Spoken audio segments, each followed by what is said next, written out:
Hello, everybody. It's been a while. It's Fight Club Hubs, and welcome to another wonderful episode of GVN Live. And joining me today is Lolly Rose, Mark B. Writing, and coming back is Mr. Pure Instinct. How are you, sir? It's been a while.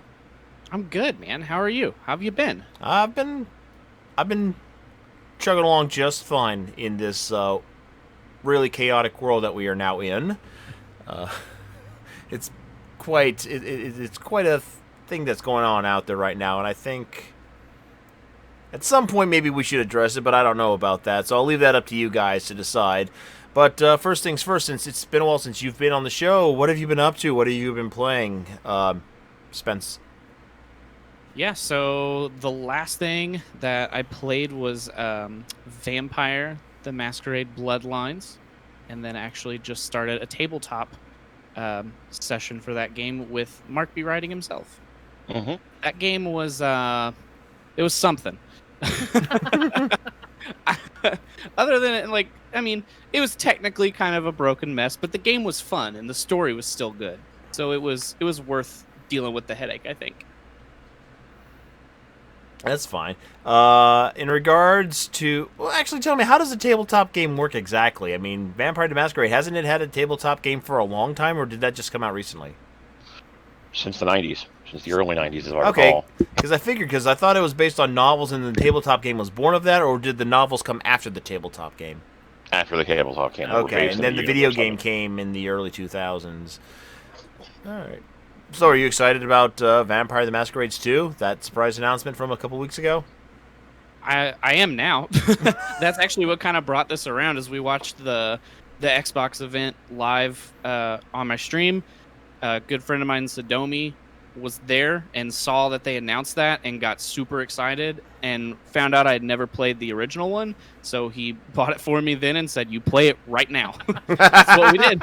For a few weeks, we played it. And Right then now I'm looking forward to the second one, but I want to see some gameplay from it and just kind of see how it's going to compare to that first one.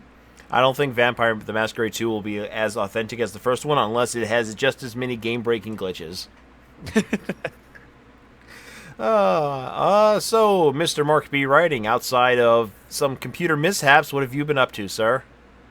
Well, I have been putting together a Werewolf the Apocalypse campaign for one of my group of friends, which is a tabletop RPG based in the similar system to Vampire the Masquerade, and then putting together a campaign of Vampire the Masquerade for another group of my friends. So it's been a busy couple of weeks for me. As far as video games go, I wanted to try and do a little bit more streaming of Bloodlines myself this weekend, but then my processor fan shit the bed, so that wasn't great. Fortunately, We're gonna blame thanks Vampire to the my Masquerade friend for breaking it. Yes, that's it. That's how that works. Okay. Anyway, fortunately, thanks to my friend Carl, who went and looked for me, we found a same version of that fan that I was able to get on Sunday for a reasonable amount of price. The only difference was that there's an LED on the fan, so like if I'm in my bedroom and I look out into the living room, it looks like somebody's summoning Satan in the corner. I mean, like everything else is a red LED, so it's just like the one on the fan is just so much worse that it's just like literally like you expect, like you look into the living room and you just hear Kane's music start playing, and it's just, oh god. As you do. Imagine demonic chanting from Doom 3 for you. Right.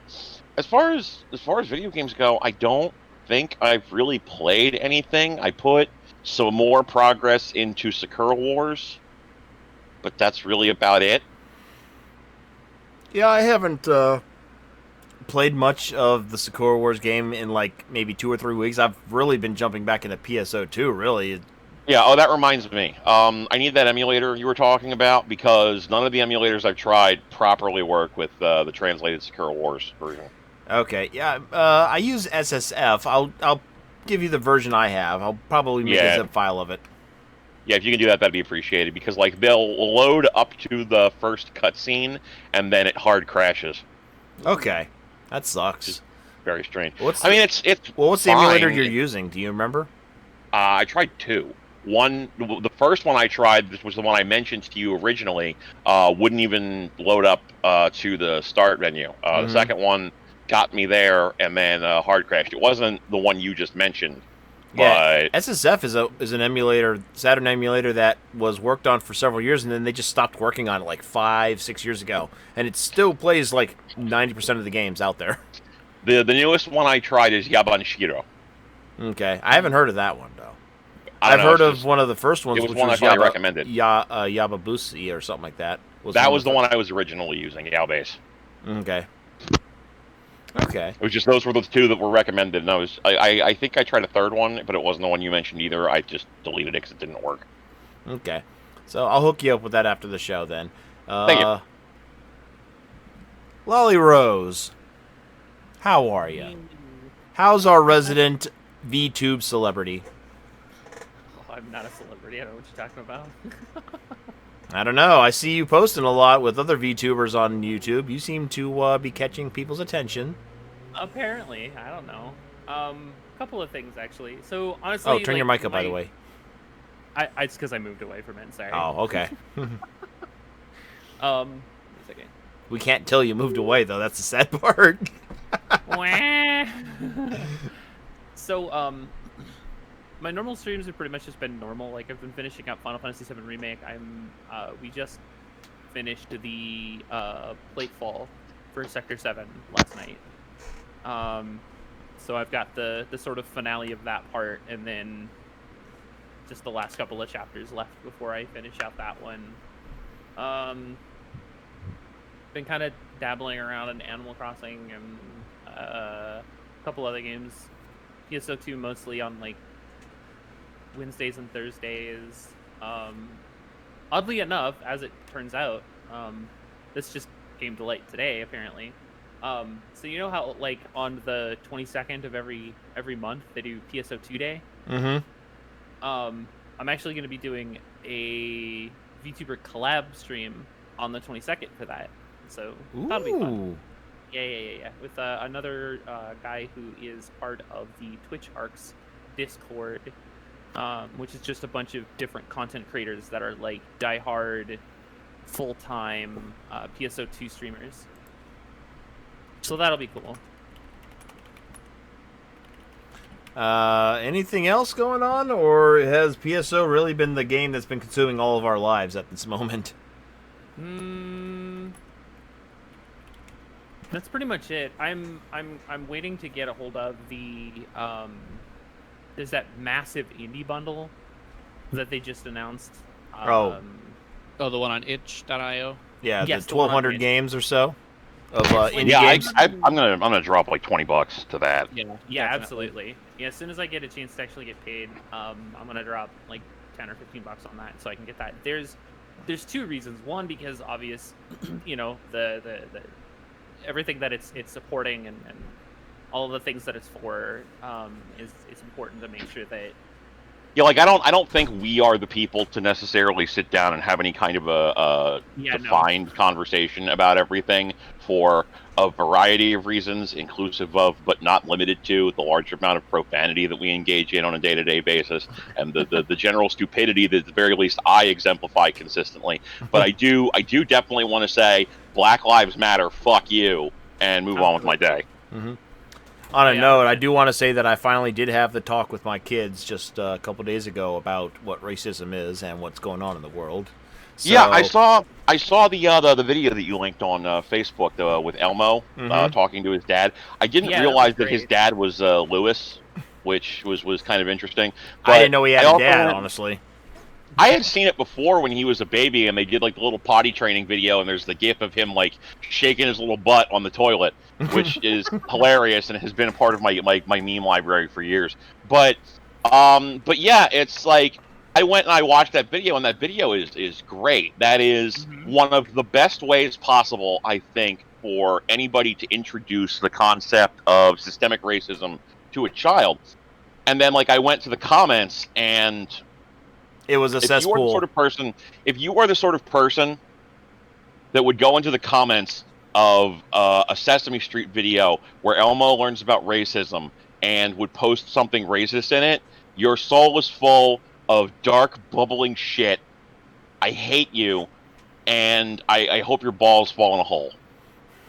To make notice, though, of Sesame Street and the effort that they put into that video, I also want to just give a shout out to Sesame Street because they've tackled numerous heavy topics, everything from Mr. Hooper's death to autism to AIDS, and introducing characters to the show that have the said afflictions. So, and the way they handle it and showing that they are people to be loved and accepted and stuff like that, it just shows that Sesame Street is just really on the ball, and I have to give a huge shout out to their writers on that show, for helping trying to make the world a better place little by little as best they can. For sure. Yeah. All right, so go on. The one thing I wanted to touch base on is there's a tabletop game or rule book that's actually included with that bundle that I've been meaning to pick up for a while, called Lancer. I'm kind of I know Mark kind of knows. I don't know if the other guys know, but I know that Mark kind of knows how big I am to cyberpunk-y style big mech stuff, that genre. The concept of biomechanical engineering, where you've got a hybrid mix of 50-50 humanity and technology, that kind of shit is my jam. So this core book being as part of this this bundle is one of the main reasons why I want to pick up this bundle, just in general. Obvious reasons aside, getting that book is one of my core motivations for getting it, because holy shit, this game looks amazing. And it looks super simplistic as far as the main core mechanics as well, but the world crafting they've done for it is fantastic. Okay, so we are all here today. We're going to have an interesting topic of conversation in regards to two topics, but one topic is going to expand 3 general areas. We're going to start off talking about everyone's favorite CEO, Bobby Kotick, and I know Mark's a particular fan of him. Oh, yeah, he's great. He's the best. I love him. Oh, yeah, absolutely. Oh, yeah. Absolutely. So, you linked this article, Jan, just about a week ago. There was another article that was actually posted about him, but I didn't think it was nearly as interesting as this one. Apparently, the where did I put it? Yeah, shareholders for Activision Blizzard are insanely angry that Bobby Kotick has been earning too much money and not pretty much meeting his goals. And of course, somehow the company of Activision Blizzard is coming to the defense of this guy, saying, it's justified. Mark, what are your thoughts? So, if I don't meet my goals at my job, they fire my ass. Mm-hmm. This is the thing. I understand that corporate heads generally exist as a sort of scapegoat for everything that goes on in the corporate world. We grossly overpay them. Sometimes they actually contribute to the idea process. Most of the time, they are just a point of approval where somebody below them comes up with ideas and they just go yes or no and move on with their day. Vince McMahon. Right. Well, no, Vince actually contributes ideas for better or for worse, and let's be clear, mostly for worse these days.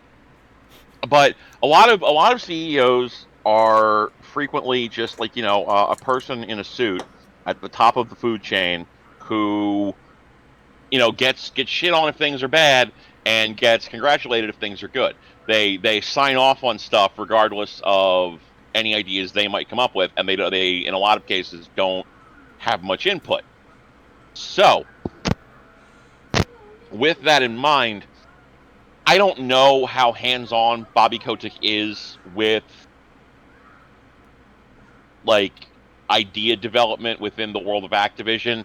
I would imagine he probably has his hands to a certain extent in corporate culture, in the environment that people work in, things like that, but he is almost certainly not a games person, so to say.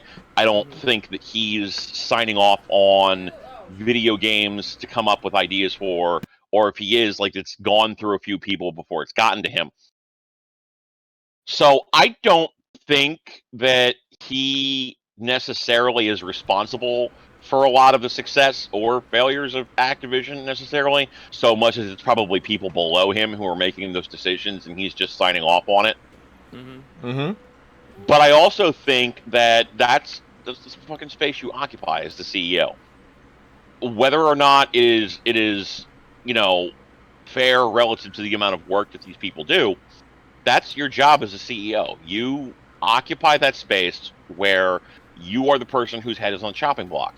If you succeed, great. If you fail, fuck you. There's no middle ground to that. You don't get to say, well, I did the best that I could, or something of that nature. We remember with Square Enix, where whoever was the CEO at the time promised like some absurdly large number for Tomb Raider to do, and it didn't, and he stepped down. Yeah, 4 million in 2 weeks, I think they said. And Right. It took him And it took him 2 months to make that, or no, 3 months to sell 4 million units. And it's, that's the kind of shit you have to eat if you're the fucking CEO. If you go out there and you say, my product is going to do whatever, and it doesn't, sorry, that poo-poo's in your mouth now. You signed off on that, fuck you. So, it's absolutely fair for shareholders to be like, you haven't been meeting targets, you haven't been meeting goals. Bobby Kotick, you deserve to be like wrapped on the knuckles with a ruler or whatever. I do want to note that video gaming is in the weird position where everything is kind of negatively impacted right now due to COVID-19 and things of that nature. But gaming can potentially be less impacted due to the fact that people have to stay in a lot more. So forms of entertainment like this are generally succeeding better than, like, films and things of that nature. But also, this has been a trend for a while. Like, this isn't, oh, money is bad right this moment. This is like, Activision has not been doing great for a period of time prior to this. What the fuck are you doing? So the fact that Activision is defending him on this is just kind of like what has he done that's so great that you would want to keep him around? So throw some numbers out. I told you this earlier, and I want to get your thought on this, Spencer. So it says right here, despite a low approval rating, Kotick has received up to $100 million in combined stocks and options and equity since 2016, consisting of larger amount made than other CEOs in similar companies. And in 2019, despite it being a record year, Activision Blizzard laid off, as we all remember, 800 employees. What are your thoughts on that? I was actually thinking about that whenever we first started talking about this, that just last year they laid off 800 employees. And I mean, if he's making too much money, why wouldn't that go to help kind of keep people around? Because what are they going to do? Have 800 left people, or now do we have to hire new people, train them, teach them our ways, and get them working? Because that's going to cost more than it would have been to keep those employees, I think. Well, that's every fucking company, though, unfortunately. That's kind of what it falls to, is especially with like Activision Blizzard, is this company is so big that we're not looking at, an indie developer with 12 people on it, where the CEO is in probably the same room with everybody working together. If you have a CEO like hierarchy of that, I mean, it's Activision Blizzard. They're like the Nike of the video game world. They're ginormous, and almost everyone knows who they are. And they're in it for the money, and obviously the CEO is going to be in it for the money too. Like Mark said, I don't know how hands-on he is, but I can't imagine it's a lot.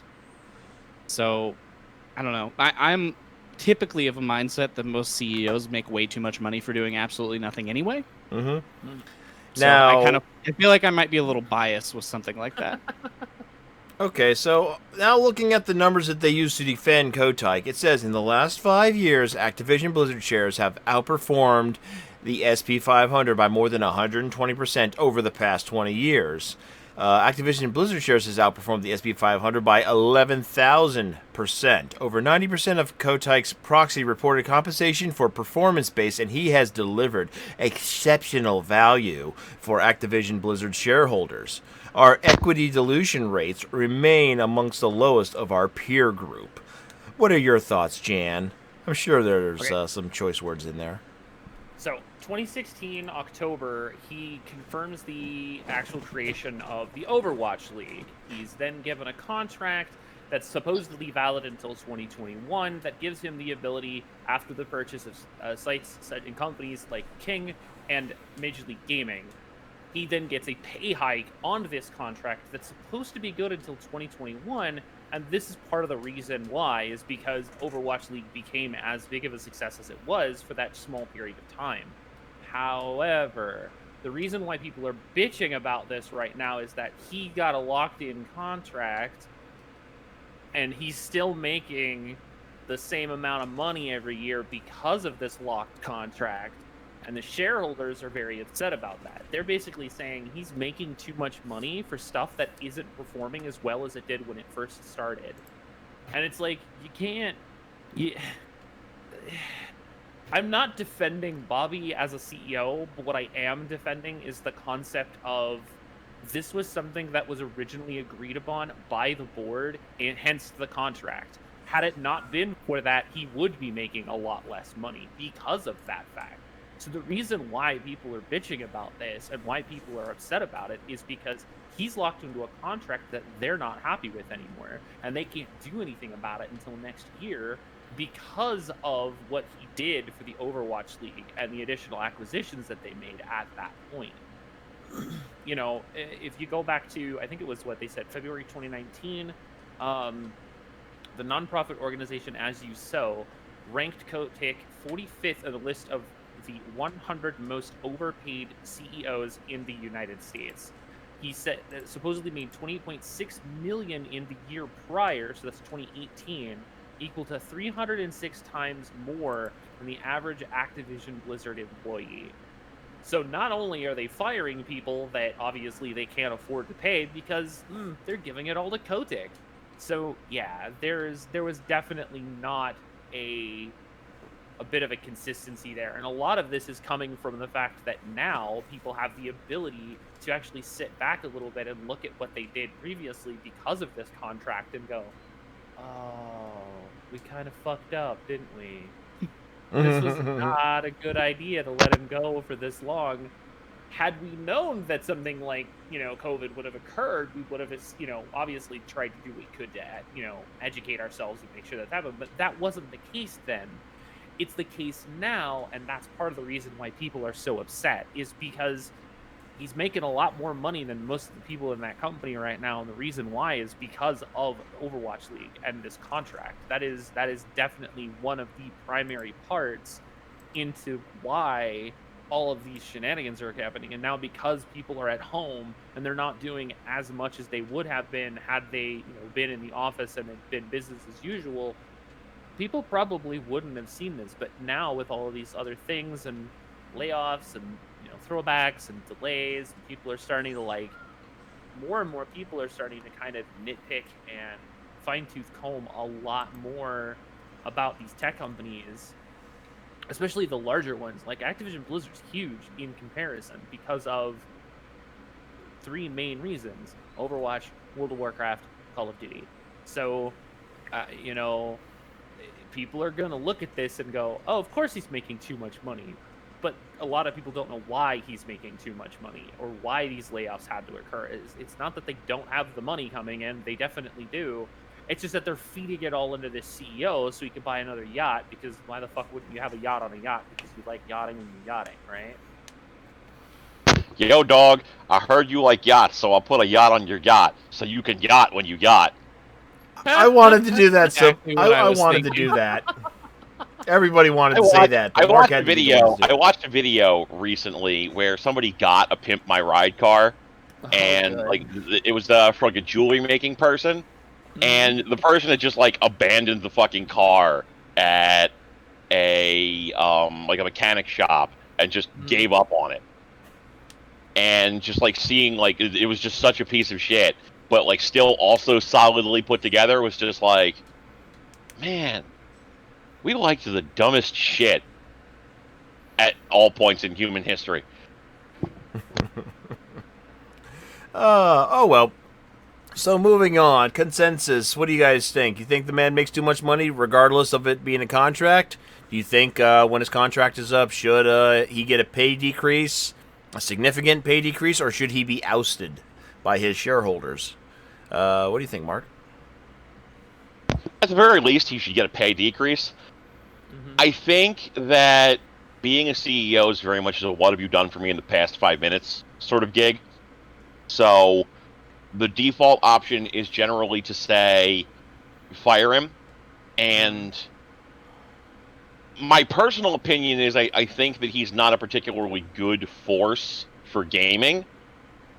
And I don't think he has any particular value as a CEO in the gaming space.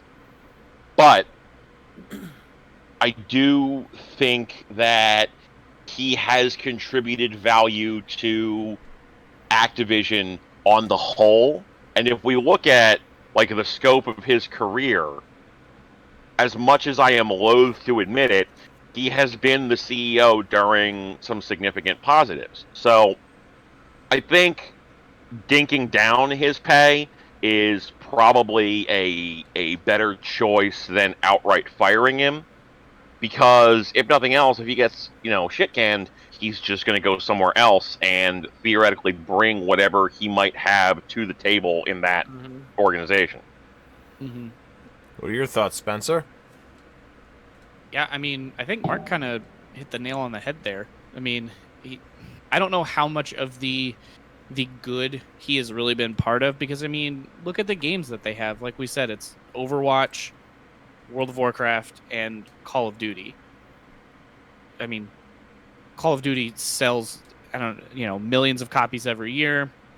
World of Warcraft obviously still has a ton of players, and Overwatch is still huge, and the Overwatch League is also huge and brings in a lot of money for them. So, I mean, I don't know how much of that we can really, just give to him. Like, it kind of feels like you were going to do good, really, kind of no matter what with those titles.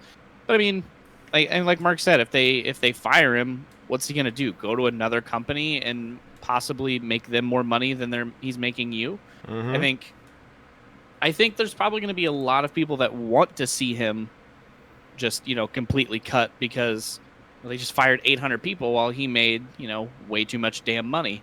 But again, like Mark said, that's every company. That's going to happen no matter what. So I think a pay decrease maybe would be a starting point. And if things kind of go downhill, then maybe look at it of, maybe we revisit this and get rid of you. But I mean, if he still keeps making you money, but not quite enough money, let's knock that contract down a little bit. Yeah, I definitely think it needs to be at a point where, like, he showcases that he is clearly damaged goods from a shareholder perspective. Just because if you release him too early, even if him being attached to somebody else doesn't make them money, or doesn't make them a lot of money, if it shows any kind of improvement, you look like a dumbass for letting him go. Whereas, like, if he showcases that he's lost the magic, he's not worth it at that point.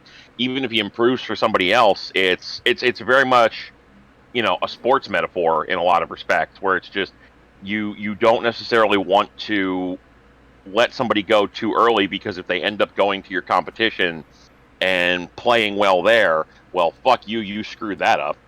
Yep. Exactly. All right, I'm going to hand over the final thoughts over to Lolly. So, before we move on, so there you go.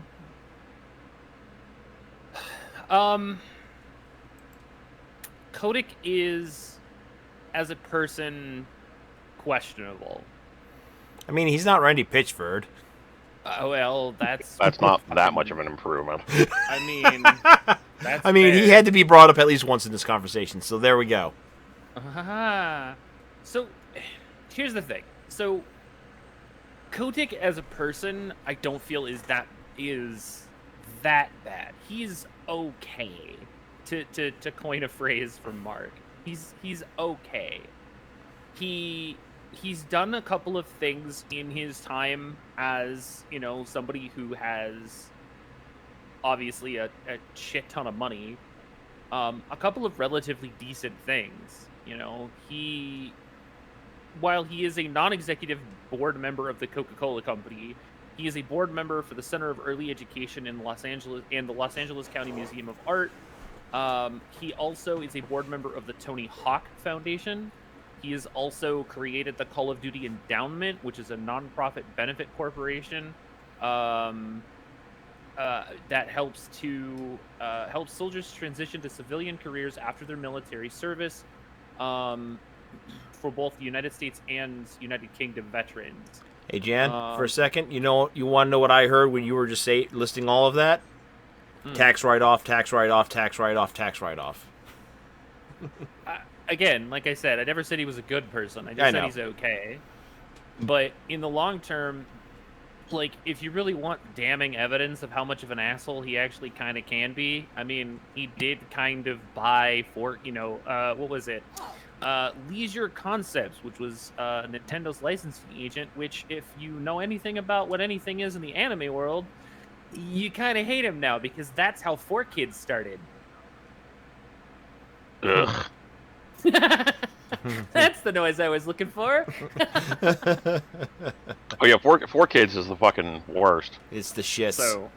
So there you go. You know, while he may have got some stuff that might be marked as tax write-offs as being a board member for specific things, and did something that's not awful in terms of, you know, things for military personnel, he did basically buy out and save the company that ended up becoming 4Kids Entertainment. So, you know,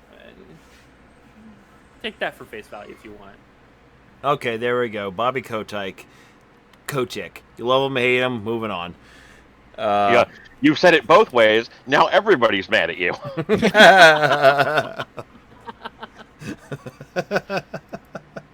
Okay, so next topic of conversation is honestly a three-parter. So we're going to start off with the first. Who was excited about the big announcement that was on the same level as the PS5 reveal? The what? The one that was announced by, what was it, Famitsu? Yes. Yeah, so MPI, basically what happened was there was this Japanese journalist who was like, Sega got this big announcement coming. It's going to be on the scope of Shinji Nishikawa. Thank you. It was going to be like, it's going to be on the scope of the PlayStation 5. It's that big of a deal. And everybody was like, what can it be? Is Sega going to make a new console? Oh my god. So it's, you know, there was a lot of hype going into it, particularly if you were a fan of, like, the Dreamcast or the Saturn or the Genesis growing up. Mm-hmm. Mm-hmm.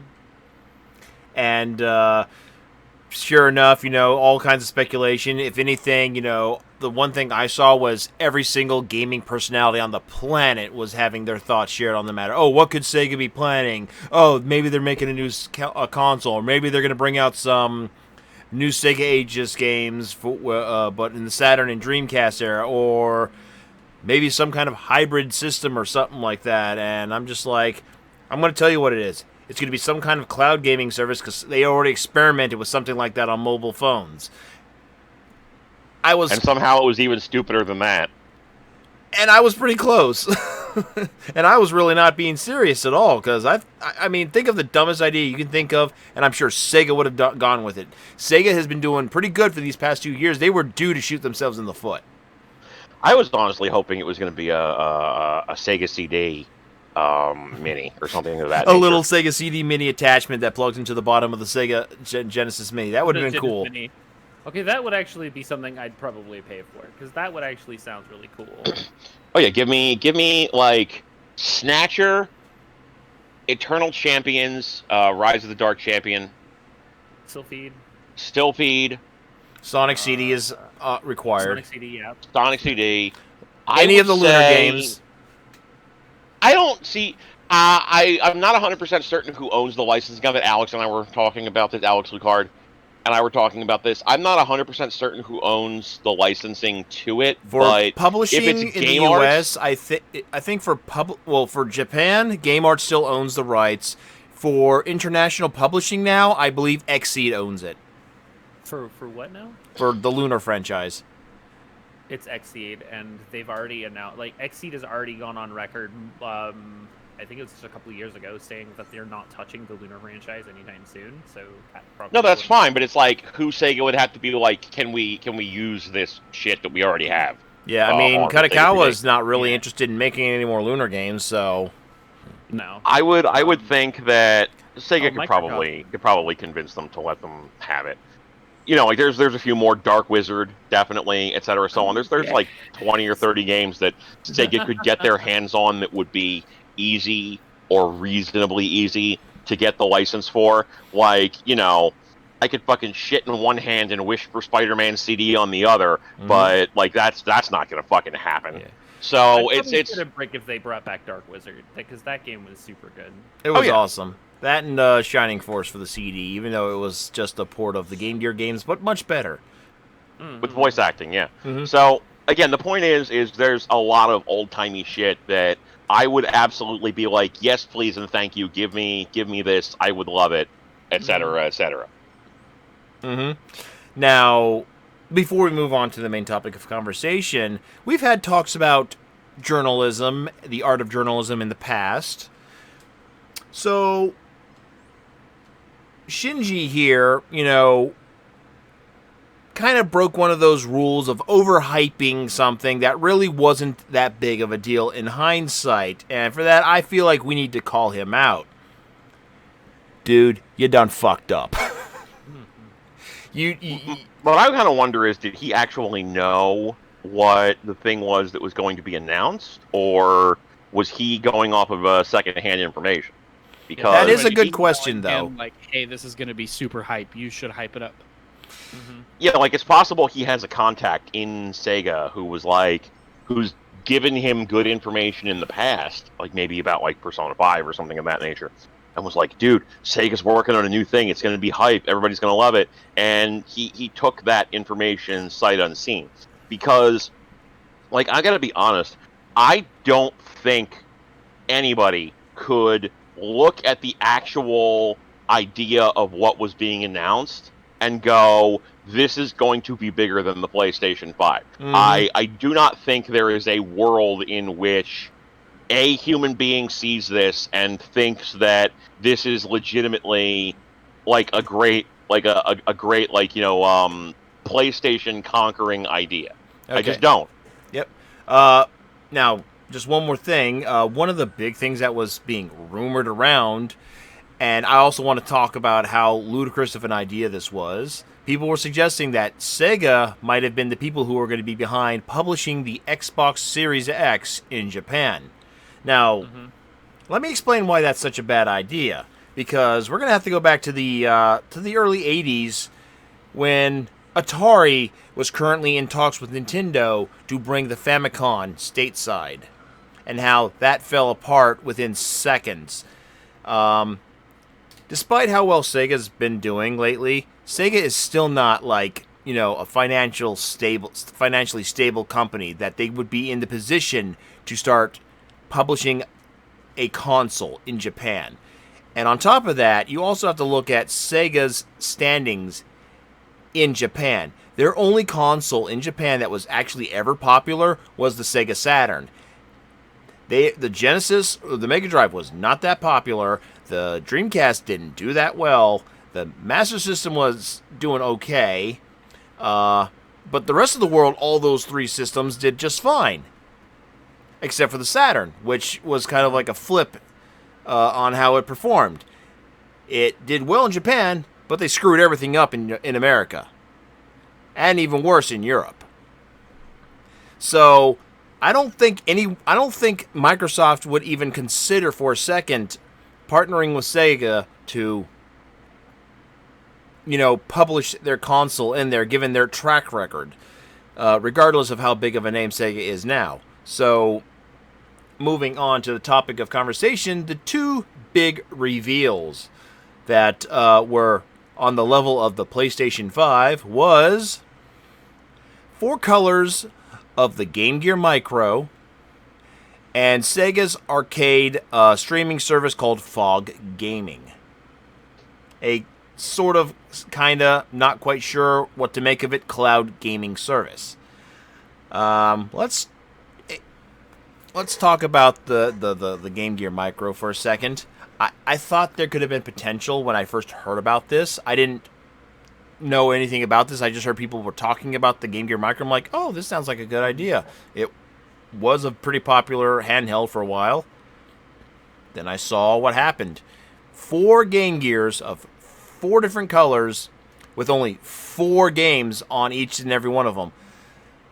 On a system that is barely the size of the palm of your hand. Some of which are text-heavy RPGs on some of these games. With a screen about yay small. And then, in order to accommodate those who can't read them, they have this giant magnifying glass that you're supposed to put up against your face to read the games. Like, Nintendo tried to do that with the Game Boy Micro many moons ago when the Advance was kind of like the go-to handheld. So they made a Game Boy Advance that was a micro with exactly the same specifications. Do you know how many people legitimately actually know that that was a thing that existed? Not a lot of people. So, yeah. Only the 40,000 people that bought it in Japan. That is a terrible fucking idea to just make a console that's that small. Like, I get that cell phones are built in specific ways. Like, so many people don't know this, but back in the late 90s, Japan had this weird miniaturization phase in their pop culture where literally everything from like clothes to food to like electronics were miniaturized and were functional. That was the thing. They were functional. So you could buy a cell phone that was literally a flip phone that was 6 inches, 7 inches, and it was legit. It worked. It had a SIM card and everything. Well, not specifically a SIM card, but it had, it had the ability to be activated on the wireless networks and function as a cell phone. It was like 6 inches. Like, this is not very large at all. But this was the thing that they did. So to Look, I'm told 6 inches is perfectly adequate, Janet. They had to have been smaller than that because, I mean, think about like a phone, like a cell phone now. The display on them is, 6 inches. I'm talking about like when it was open. No, when it was open, it was a full 6 inches. When you closed it, it was like 3.5 inches. It was tiny. Those little things made it over here, and I actually knew someone that had one, and I have this little like charging brick in front of me, and I think it was about this big. To give you an idea, it was thinner than this, but like this was the whole thing. Whenever it was flipped closed, like they were tiny. Yeah, but that was like the whole thing. Like, so to hear about the concept of wanting to have a handheld system that is literally the palm of your hand, it sort of makes sense in the conceptual portion of it, but then to really see the implementation of it. You kind of just sit there and you're just like, yeah, about that. Please no. I already have bad retinas. I don't need them gone by the time I try to read anything on the screen that size. Like, that's just insane. But it's Sega, and we know that they should just stick to software at this point, because we already know how bad they are at making decisions about hardware. So, yeah, that's how that goes. Gone. You don't have to be good. Just go crazy.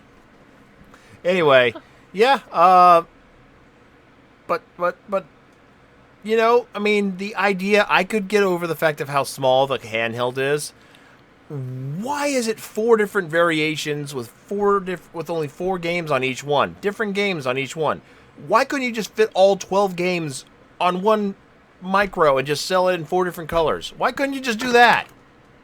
Why?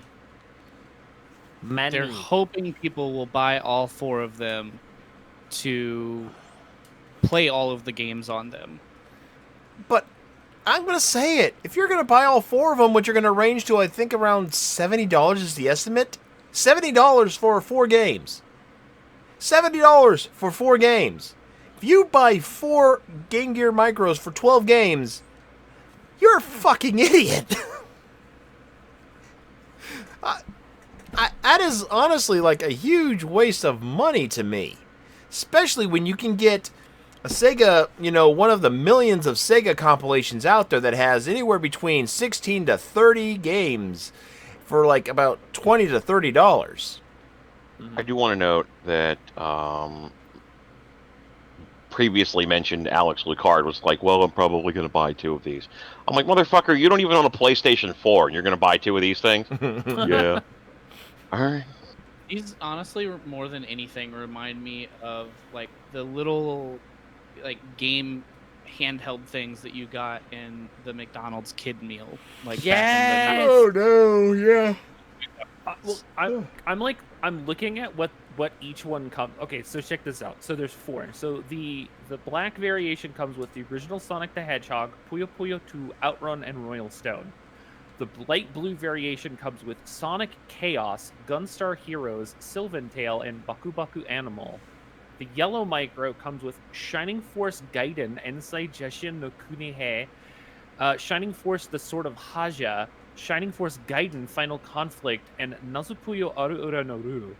And then the red one is coming with Revelations the Demon Slayer, Megami Tensei Gaiden Last Bible Special, the GG Shinobi, and Columns.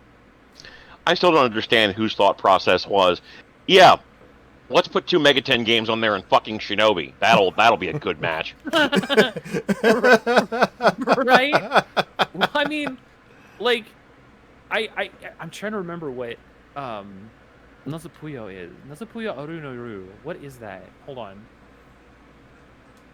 Oh, wait. Is that the weird cooking fucking minigame fucking game that they made for the Game Gear back in, like... Oh my god, it is. It's a cooking game.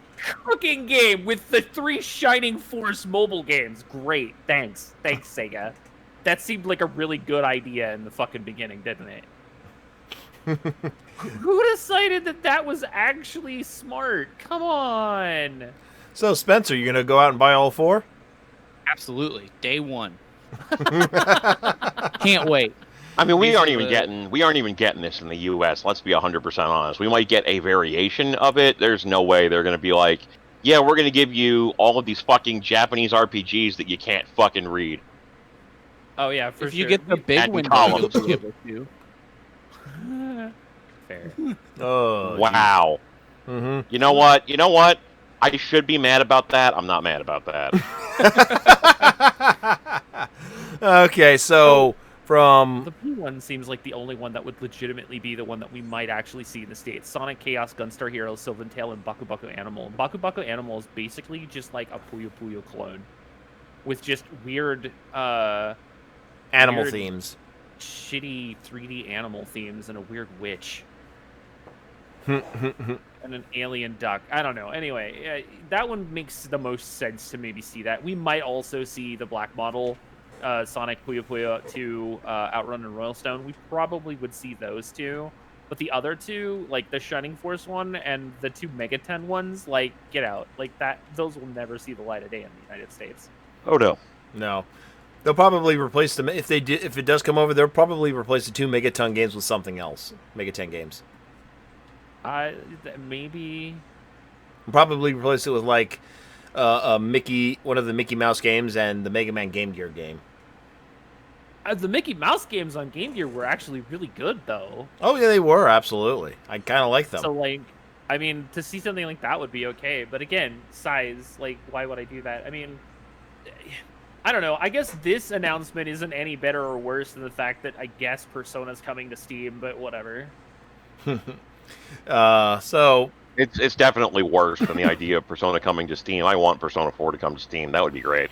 Well, my understanding is people have already data mined some stuff from one of the most recent patches of the Steam client, and people were able to find the de novo code, like the actual code for de novo for Persona 4 Golden. I mean, I'll believe it when I believe it, but, you know. Oh, yeah, I mean, that I'm the exact same way. Like, I would believe it when I believe it at that point. But at the same time, I mean, like, I don't know. Like, I think that we've had the conversation about retro consoles or miniaturization of consoles in the past, when the PlayStation Mini came out, and it's absolute tragedy of a fucking launch. Something like this doesn't make a ton of sense logically. If you Sega itself as a company has already had a notorious history of just bad fucking decisions for some of the worst possible reasons. However, there are also some very good things that have come out of them, especially in the last couple of years. The fact that they finally got off their ass and released PSO2 stateside via Microsoft is one of those positives, even though the Microsoft is the one that's botched the shit out of its initial launch. Sonic Mania and its subsequent DLC add-on was easily one of the best received Sonic games in recent history. Decades. Since Sonic Colors. So, Sonic Colors was still a good game. I think that's an underrated game, to be truthfully honest. People easily oversee that game. I think Colors, That's because you're a fanboy piece of shit. Fuck you. No, I would say about I don't all actually the have Sonic an opinion games. on it. I just wanted to say something about Sonic fans. Yeah. You just wanted to take a jab. That's fine. But anyway, Sonic Colors and Sonic Generations were both relatively decent for what they were, but in the long run, Sonic Mania is like the easiest thing that Sega has done. But we know that Sega has a history of bad decision making when it comes to hardware consoles. The 32X. Yeah, oh boy. The 32X, the botched launch of the Saturn, the ridiculously botched overall handling in general of the Dreamcast across the board, not just in Japan, but just across every.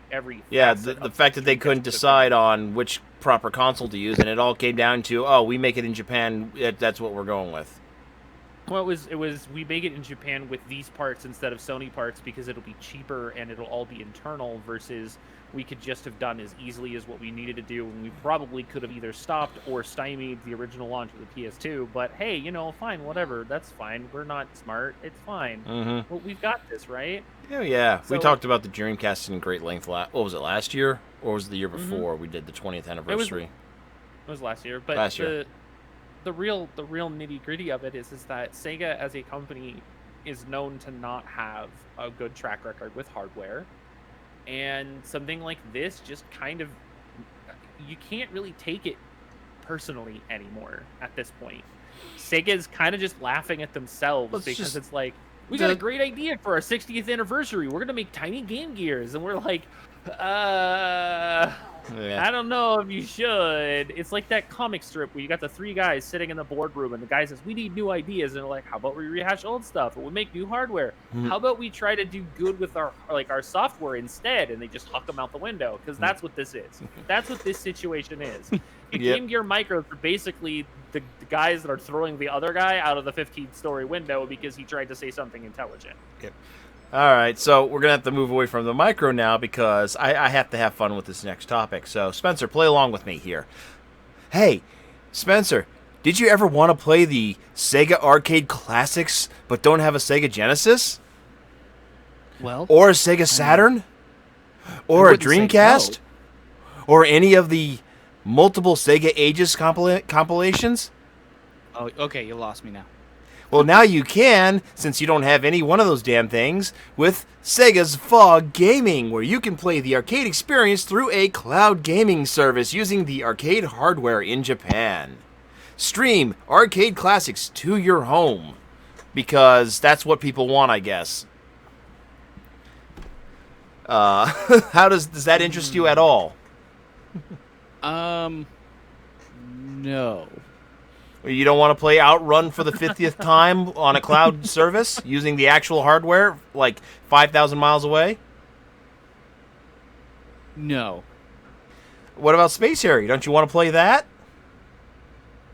I don't even think he fucking knows what Space Harrier is. No. But I don't want to play it over cloud gaming. Fuck no. So, yeah, that was their aside from the Game Gear, that was the second major announcement to come from Sega. This so-called cloud gaming service using or being powered by the actual arcade hardware from a new arcade center that was announced by Sega, Joyopolis or whatever it was called. I think it was named after a Sega Sonic level. I could be wrong. Jan, could you correct me? But I'm trying to find the info in the Engadget article. Basically, the concept is what they did is that they have a group of machines in an arcade-style environment, but they never really completely... They currently use what's known as the all.net platform, which is sort of the backbone of online arcade competition in Japan, so that arcades can sort of connect to other arcades so that you can do multiplayer gaming, like head-to-head contact with like fighting games or arcade shooters or other arcade games that are specifically built for multiplayer. So a lot of these arcade classics and arcade games that are current, either older or current generation, will be running on all.net platform hardware, and that will give them the ability to simply let them play against each other. But now, instead of playing it in an arcade to an arcade, they're going to open up the fog so that you can actually play it at home versus the arcade. And a lot of it obviously coming from obvious need for the backbone of these arcades to still have a reason to continue to stay open, because as we all know, in the United States, arcade culture is all but dead. But in Japan, it's still very much a popular thing to do. So having, like you go to Denden Town in Osaka, or you go to Akihabara, or you go to Shinjuku, there are plenty of places that you can go that have arcades that are linked via the internet to other arcades in certain circumstances. So like if you sit down at like a Nesca cab, you're going to have the ability to play like 8 different games that are all cloud-based, directly streamed to the hardware on the system over the internet, and play fairly lagless. Like the systems in Japan are actually very, it's well put together and it's well built. But again, it's also a network that's also designed for the proximity of how big Japan is. Yes. You can't have something like that in the United States. And that's the primary concern of cloud gaming in general. It's interesting, too, because I'll be real honest, when they don't call it the cloud at all, they call it fog gaming because they're using a term called the fog. The reason for that is because it's specifically just localized, low to terrestrial gameplay is what they mean by that. It's exactly what you think of the difference between what a cloud is and what fog is, in terms of like meteorological actual phenomena. So the reason why they call it fog is because it's built to be low to the ground. It's built to be localized and centralized in an area so that people in that area have access to those games in that vicinity. And that's the reason why people are kind of like, Sega, what the fuck are you thinking? Because that's literally only a Japanese thing. So to conceptualize something like that and then blow it up as big as they did, and then we're like, this is a thing we're doing in Japan. We want to make it so that everyone knows about it. Well, why would you tell everyone else outside of Japan that this was a thing, or that, people that actually pay attention to articles in Famitsu about something like this, and make as big of a deal out of it as you did, if you weren't in some capacity thinking of taking it worldwide? To create something like this globally would require an infrastructure of arcades that just don't fucking exist, Sega. It's not anywhere but Japan. Maybe Korea. Maybe China. But certainly not Did the Sega United Works States. in Southern California close? I forget. China. But China. I forget, the Sega had a arcade that was, I think, partially funded by Spielberg. Did that ever close down? What's it called? I think Sega World? Works. I could be wrong. Sega Works, California. Yeah, it was called GameWorks. Oh, GameWorks. Yeah, it was a Sega-owned arcade. Yeah. So GameWorks themselves as a company still exist. I know of one that's in Colorado. I know there's one in a couple of other states, in California, stuff like that. It was previously known as Sega there. City before it was changed to GameWorks.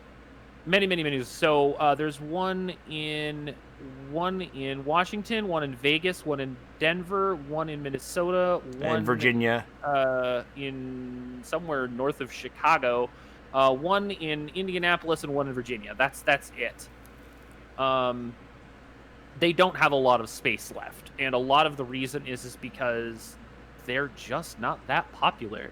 And the problem is that, like typical arcades in the United States, they do not functionally work the same way as they do in Japan. They are built as a direct competitor to Round 1 and Dave and Buster's. I got two of each of those in my area now. Right, and not as a typical arcade as you would see in Japan. A Japanese arcade is typically multi-tiered because of A, space constraints, and because B, this is just how those arcades are actually functionally built. Traditionally, but it's also worth noting that the arcades didn't die to the same levels they did in the U.S. Like, that's correct. An arcade is a viable business in Japan, whereas here, the only options that you really have outside of, like, you know, something being funded as some kind of a passion project by somebody with more money than brains is, you know, where they provide some other kind of service, which is Jan noted, Dave & Buster's, or where it's framed as some type of nostalgia trip, i.e. Yestercade. Or 1UP. Right. So the issue here is that because of arcades that exist in the United States existing the way they do, they're about the attraction. They're about the family-friendly sports bar, you know, the mentality that you get when you walk into Dave & Buster's, the mentality you get when you walk into Round 1. Now, I will be really honest. If you're really going to think about how you want to make something like what Sega is talking about with Fog to work, you center it around Round 1. And the reason why I say you center it around Round 1 is because Round 1 is global. They are not just in Japan and the United States. They are all over the fucking world. And they're basically what I would think is easily the best competitor for your dollar when it comes to Dave & Buster's competition. And I'll tell you, there's two reasons why. One, because they have the same in as most arcades in Japan for the head-to-head cabinets. So they use the exact same hardware, they use the exact same infrastructure, and they have the exact same fog system inside those arcades. The other thing is that Round 1, as a baseline, is built as basically as a flat one-level version of a typical arcade in Japan. So you've got your attraction games in front, which are typically like your cranes, your UFOs, your gacha games. Then you've got your noisemakers, which tend to be rhythm games. So you've got things like Guitar Hero and Pump It Up and DDR and all of those like good rhythm games too. So you've got DJ Max's, Groove Coasters, you name it. They've got a ton of different like rhythm-based gameplay in the middle of it, and then as you get towards the backside, that's where you see all the actual sit-down cabinets, which again, that's how it's layered in Japan. When you go up the floors, you've got each floor is dedicated to a specific type of gaming, just the same way as Round 1 is built is from the front to the back. It's built the same way as if it were going straight up. So if you're going to try to, you know, designate an area, you build a Round 1, you create a fog in that area, and then all of a sudden you've got the people that are actually interested in doing something like that actually playing those games the way you want them to. But again, the infrastructure for something like that is enormously more expensive and, you know, just not feasible in the United States versus in Japan, where the arcade culture is much more, I wouldn't say accepted, but it's much more robust and widespread. Yes, thank you. It's definitely much more of a part of the culture versus just something that people are like, oh, that's a novelty. We're gonna go to this place to play some, you know, we're gonna drink a beer and we'll make some bowling and maybe play a few video games or try to get a thing out of a box. You know, like that in the United States since like the late 90s, arcades have just been not anywhere near the same anymore. And the reason is because part of that is decline of the shopping mall too, which is where most of the arcades were located. Right, and I think that's really part of the problem too, is that when you see how shopping overseas, and especially in Japan, functions, it's not the same. It is not the same at all in any capacity, and it never will be again, because this is how they've dedicated how that functions. So you look at how they're trying to do it in Japan, and then they announce it, and they're like, oh, does that mean we're going to try to do this in the States? That seems awful. And then we end up having conversations like this because we know that this kind of infrastructure just isn't feasible in the United States. Or, well, outside of the general Pacific area, you're just not going to see the density that you want for something like this to actually be even remotely successful outside of its, target countries, which in this case, you're going to look at Asia in general, Japan, Korea, China, some of the lower areas. So Spencer. Yeah. So, Spence, what is your thoughts about this idea of the fog gaming being brought home, the arcade practically being brought home, and do you have really any arcades near you, and have you frequent them often, or is it completely dead and gone where you are? We actually have a pretty thriving. They can't call it a barcade because apparently that's trademarked, but they're an arcade bar, and they're really thriving in our city. They're actually opening a second location that children are going to be able to go to, and you pay, I think it's like $10, and you play arcade games all day until they close. And then the bar is, if you go in, they ask that you at least buy like a soda or something, but all the games are on free play, and then you pay for pinball, and it's like 50 cents to $1. I don't want to tell people how to do their job or anything, but it seems very irresponsible to sell alcohol to minors. Well, that's why that one is, that's why you paid $10 to get into that one. The bar itself is free to get in, but they ask you to purchase something. So you're saying if a minor got $10, they can pay their way into the bar? Yeah, basically. Okay. Yeah, basically. You can pay your cover fee. But there is, they do not have anything like a Dave & Buster's. I'm not going in there and playing, Fruit Ninja on a giant touchscreen. They've bought old arcade cabinets, refurbished them, and you'd be going in and playing, Frogger, Tappers. They have the Simpsons game that was really popular. All, actual games that were popular in arcades, not just ticket machines. Mm-hmm. And then other than that, we have a putt place that has some stuff in it that would be more like a Dave & Buster's.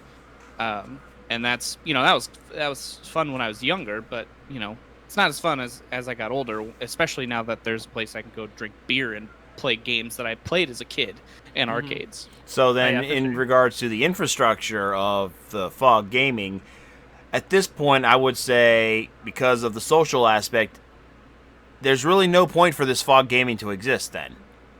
Oh yeah, I mean, you kind of said it earlier. I can just go buy a lot of these games on disc. Yeah. In in a package of, here's a bunch of old Sega games, play them on your Xbox 360, and I can just do that instead. But the whole reason on mobile at this point, a lot of these games that they're releasing are on mobile or on PC, via Steam or whatever. There are multiple avenues for people to play these games in either the original form or in a remastered form at this point, and it's why would we really care about something like that, especially if you make it a fucking pay-to-play service?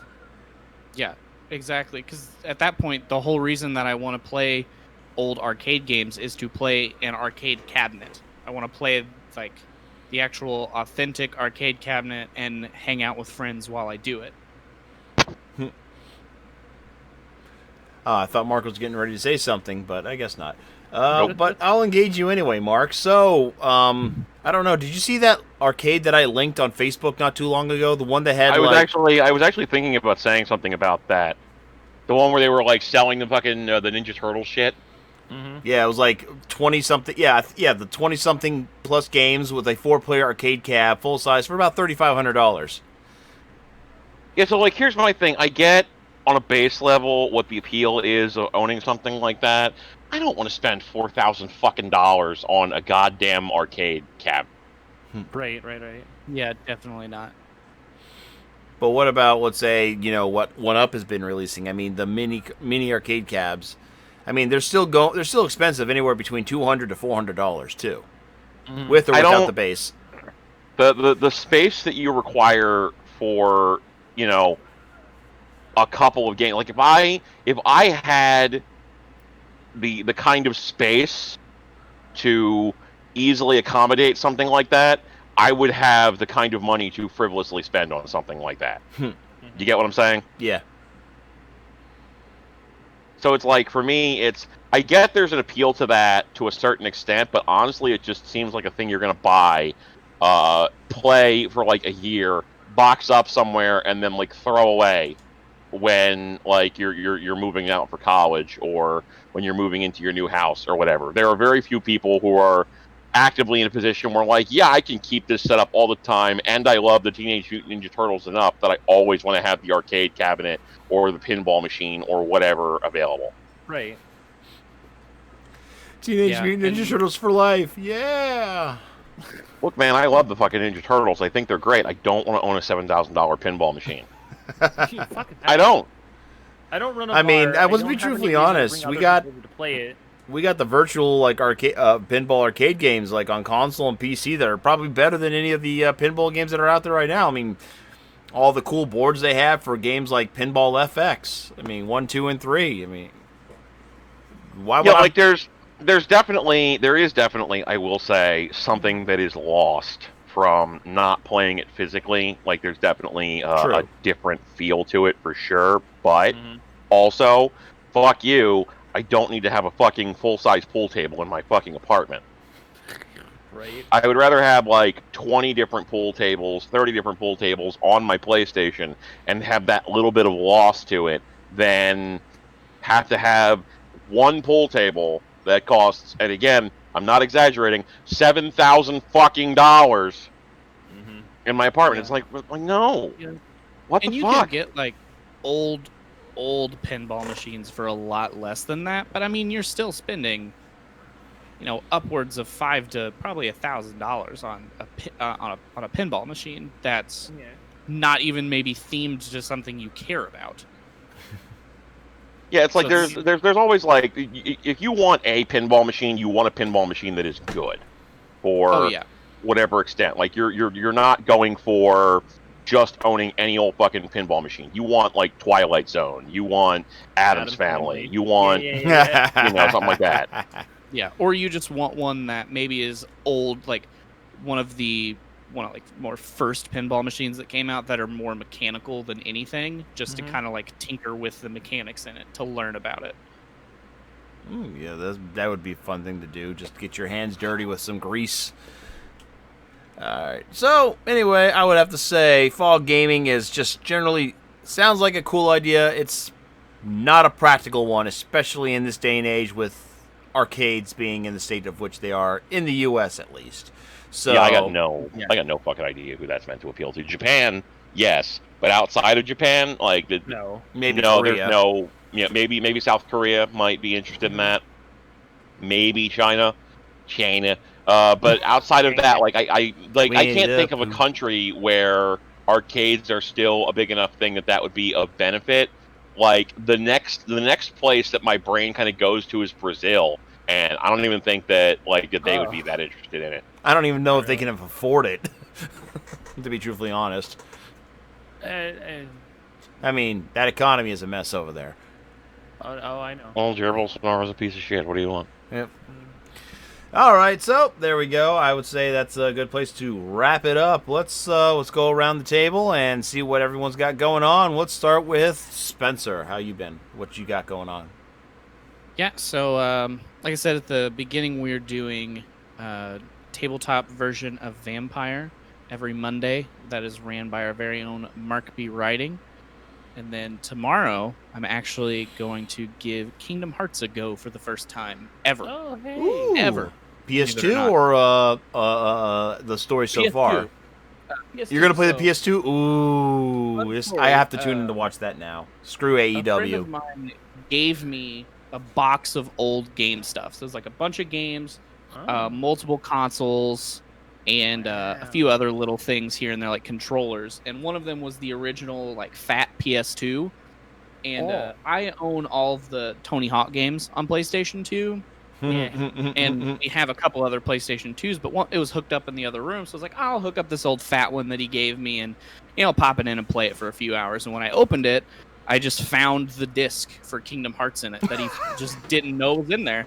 So I texted him and I was like, dude, do you want this back? Like, I know this is, a little bit of a nicer thing that you might have wanted to keep. He's like, I gave you everything I had except my Xbox One and a Switch. I have nothing to do with it. Play it. Enjoy it. So nice. We're going to give it a go. There you go. You might want to adjust the controller. That's what I'm just saying. Because the camera controls suck in that game. All right. Keep that in mind. Yes. All right. Mr. Mark B. Writing, what do you got going on? I'm going to try and see if I can get back into regular streaming again. Like I said, I was going to try and do it this weekend, but shit happened. Maybe I will try and do it this coming weekend, possibly with some more Vampire the Masquerade Bloodlines, because like I said, I watched MPI play it, and I spent a not small amount of time screaming into a fucking pillow. Yeah, it's usually what happens if Mark watches me play anything. No. Like, there's lots of games where it's like, I just watch you, and it's like, that's cool, you're doing fine, whatever. It's like, with Dark Souls, I mostly felt bad for you, that, like, things were going the way that they were. Oh, no. Yeah, because it's you have to learn how it works. Yeah.